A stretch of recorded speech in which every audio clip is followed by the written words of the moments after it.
Namaste. What's going on, everybody? Well, in between these bites, I'm going to talk to you about mind, body, and soul. I'm starting a new series, all pertaining to our journey, manifestation. Day 19 today. And I'm going to have to go this way because remember the streets are blocked in the subdivision. By the way, and I don't get paid for this, but I do want to share the complete experience here on this platform for health, wellness, spirituality, etc., etc. This is my first time trying these, and again, I'm not getting paid for this, so I'm not endorsing it per se. Well, yeah, I don't know. I'm not getting paid for it. But these RX bars are phenomenal. I can't yet vouch for what they do to you, but they taste delicious. I mean, they got nuts in them.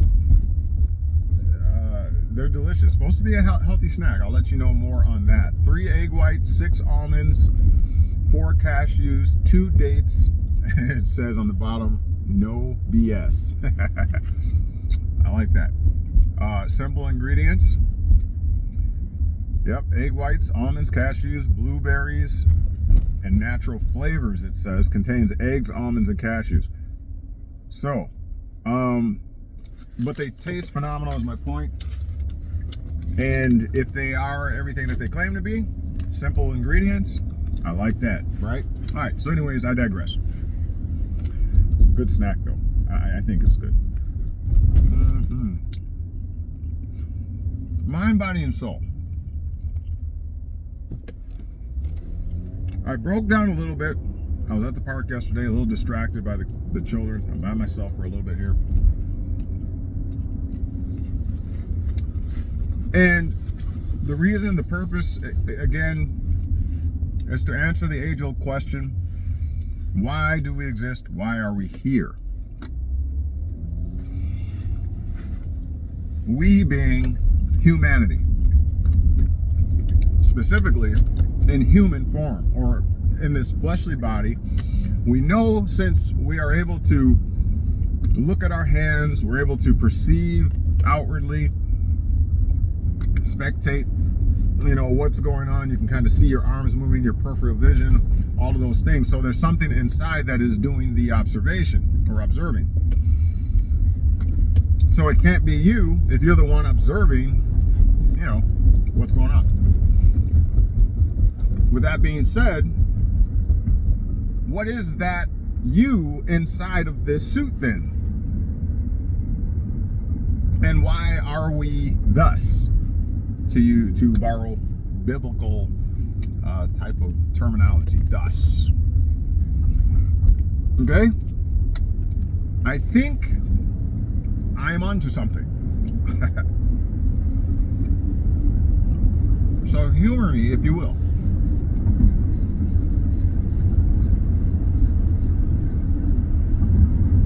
Let's start with the body. What do we know about the body? Again, this is a follow-up on yesterday's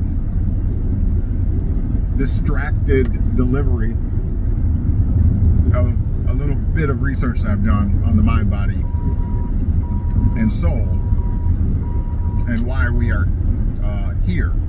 What is our purpose? The body is a meat suit, is what I've been hearing people call it lately. A meat suit. The significance of this meat suit is its ability to sense, S-E-N-S-E.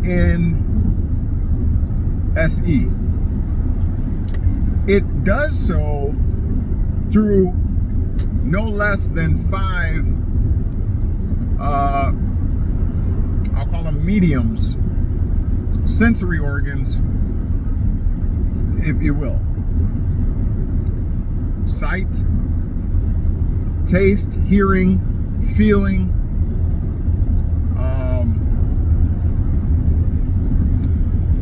and smelling, I think.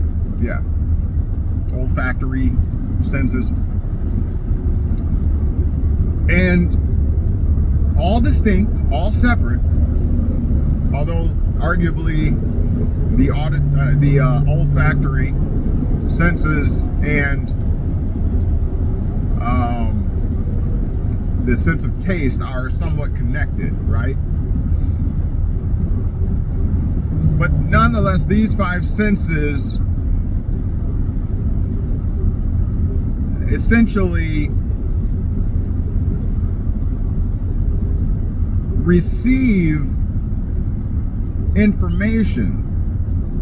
In other words, in relation to the sense of touching or your tactile senses, if something is hot, you know, you touch it with your fingertips and it shoots information, you know, to your brain, which would in turn necessitate a reaction to pull that finger or hand away from the fire or whatever the thing is that is hot to the touch. Okay, now that is the physical aspect and functionality of the body. But as we know, there is also a metaphysical, or AKA a spiritual aspect to that same event. We'll get into that when we get into the mind and into the soul. But for right now, we're on the body. So we know the physicality, the reaction time, and so on and so forth when touching something hot.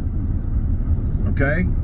So that's what the body is for. And the same thing goes for the sense of smell. If I put smelling salts, let's say you had a concussion or you fainted, I can wave smelling salts under your nose, all right, which would send a very pungent or whatever the description would be for a smelling salt, very potent smell to you, reviving you, waking you up, right, through the sense of smell.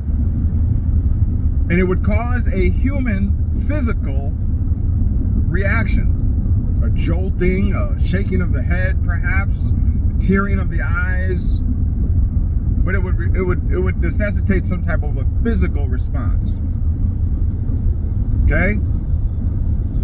Lastly, let's use another one. Even sound. Okay? Because if I was to engage a megaphone, use a megaphone, and blast it right in your hearing, right next to your ear or in the general vicinity of your ear, it would cause you to cringe and you know, it would cause a muscle reaction, okay, a physiological reaction to protect yourself from the frequency, the sound, the assault, okay, on your auditory nerve and senses.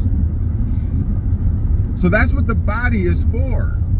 It is to not only receive frequency stimulations and what have you, but also it also transmits, because you ever heard the saying that someone rubs you the wrong way?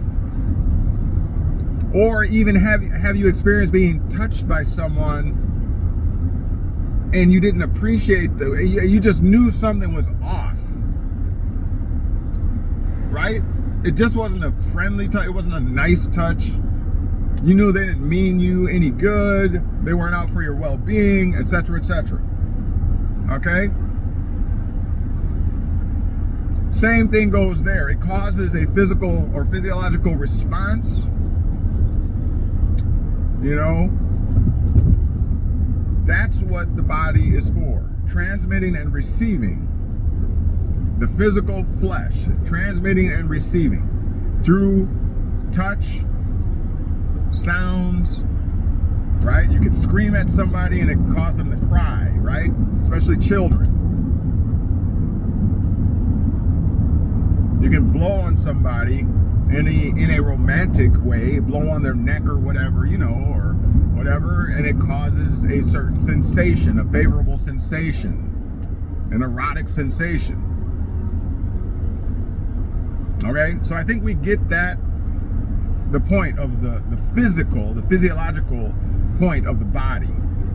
And it is a meat suit, is a shell full of these nerve endings and sensory mechanisms, I'll say. That's the body. Now the mind is altogether something different. I contend it is not physical, for you cannot dissect or bisect the brain, the physical brain, and find the mind. It's not there.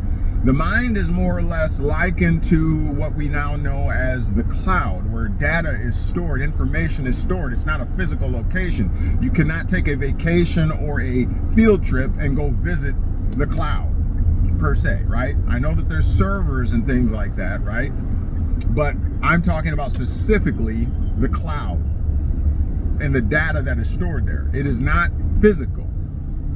All right, it is metaphysical. It is numbers. It is ones and zeros, codes. All right, that's what I contend the mind is. Now, what is the purpose of the mind? The purpose of the mind is to store the sensory experiences that you have each day and all throughout your life in the meat suit, in the body. That's what the purpose of the mind is. It stores all of those frequencies and sensations that you have come to realize through your sensory experiences and mechanisms. The touch, the smell, everything that you have smelled from early on as a child is stored there. You never lose those things. They're there. They're burned, ingrained, they say, into the mind. Okay? Not to be confused with the brain. The brain is the physiological aspect to this mechanism.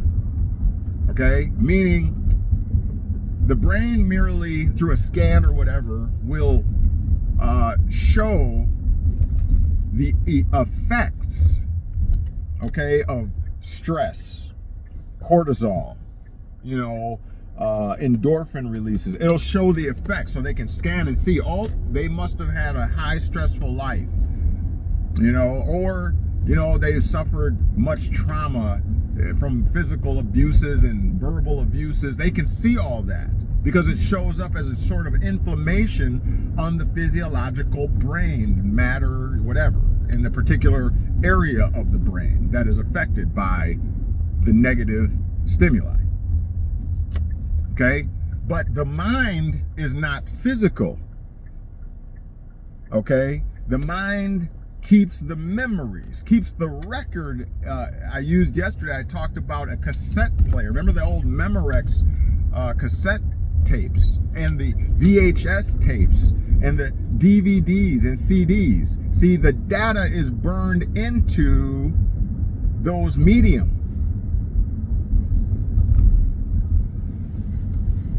And since it is burned into them, now you are able to duplicate them and put them out to the masses, and everybody can play the same song.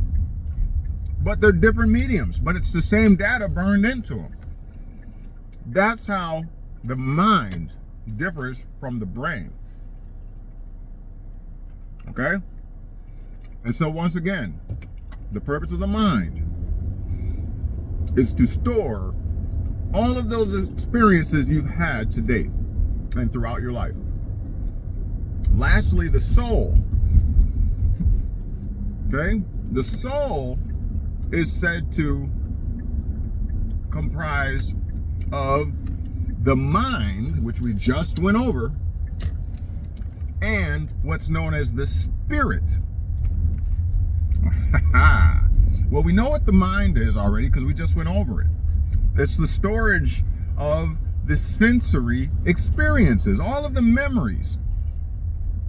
But now combine that with the spirit which giveth life and animation. It animates. In fact, the Latin for spirit is animus, or spirare, actually, right? Spirare, which is the verb form. It's an action, meaning to breathe.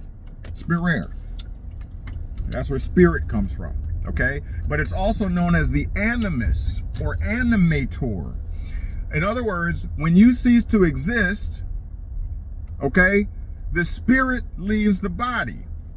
Because really, when you go back to the etymology of that word, you'll find that it's merely suggesting, and the intent of the author of that term merely intended to suggest breath, which is life to all. The baby, the infant that is birthed, the first thing that is indicative of life is the breath, the first breath. And the last thing that is indicative of death that someone experiences is the escaping of the same breath. So they are no longer animated. The animus is no longer inside. The spirit is no longer inside. The breath has left the body. So the breath, the spirit, the animus, merely animates the body. It lets you know that someone is living because they are moving, they are breathing. You can observe the chest cavity and going in and out. Animus, the spirit. So again, in closing, the soul is the combination now of the memories that you have to date and the memories you will have throughout your lifetime in this sensory mechanism known as the body. You are going to be compiling all the memories, all the things that you have experienced growing up under your parents, all the things that you have experienced in this body from your school, from grade school, elementary school, all the way through high school and on to college, and all the experiences you've had in your professional career thus far, in the military or trade schools or whatever. You are going to experience, you are the sum total of all of those experiences, and all those experiences are stored in the mind. Why is that important? Because now we're getting to the soul of the situation or the issue. The soul of the issue. You ever heard somebody tell you in closing that, man, they got soul? What they are saying is that whatever the sum total of experiences that make you you, okay? You got hip hop. You got a little bit of country in you. You got some southern hospitality in you. You gained all of those things from all of the ancestors, your mom, your grandma, your grandpa, your uncles. All of those experiences make you who you are today. So now, when that comes in combination with the spirit, the thing that gives life to you, you become a walking compilation of everybody. That is your soul. You become identified with how you're acting. And if someone were to break you down into the elements of your of existence and your experiences, they could say, oh, that was his Uncle Roger. Oh, that was his mom right there. You see, that's his mom right there. See, you're animated, you're acting out, you're living out all of the aspects, the people, the characters, the personalities that you have compiled in your memory storage bank known as the mind. So, lastly, then what is your purpose? What is our purpose in this existence, on this plane? To answer that question, all you have to do is reverse engineer everything that I just said. Because if we are the mind, body, and soul. And when you came into this world, you were naked. You had no status, as it were. No worldly status, no economical status, right? You had none of that. And when you leave the world, you will also shed the economic statuses and all that. It won't even matter. But what will matter is the legacy that you leave behind. And that is all of the elements, the sensory experiences and all that. When people remember you and go to your memorial service, they're going to be talking about all of the things that made you who you are. Okay? And so we're going to continue this. We're at 20 minutes. I'm 5 minutes over. I want to keep these at 15, but this is very important. I really want to get this foundation laid down so that we can take off on this, because this is going to be very key and very important in learning what our real purpose is here on this planet. And will be to be continued. All right, 21 minutes. Please don't forget to like, subscribe, and share. If you appreciate this, show your appreciation by hitting that thumbs up button and sharing this with people that you care about. All right, let's get down to the brass tacks, as they say. All right, appreciate you for following along on this journey. Today is day number 19 of manifestation, and this is all part of the foundation leading us to where we want to be when it comes to manifesting those things that we aspire to obtain and to experience. We'll talk to you soon.